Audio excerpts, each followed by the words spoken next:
See, the only question I have is what the heck is this? Because me, all I'm seeing is doo-doo in this man's hand. What exactly is this supposed to be? Because all I see, it looks like a bunch of dog turd sitting on the thing, and he's trying to sell it to human beings so they can eat it. So what exactly is it? If somebody knows, please help me out.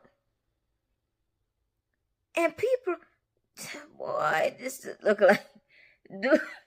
It looked like doo-doo with everything he ate last night in it. I couldn't eat this. Even if it, oh God, no, I could not eat this. I don't care how good this tastes. I could not eat this thing. Even if it, like, I can see it, but all in my mind, that's doo-doo. And if I take a bite, I'm going to think, oh, I'm eating doo-doo. And that's all I can think about. No, I'm good. I'm good. Y'all got that.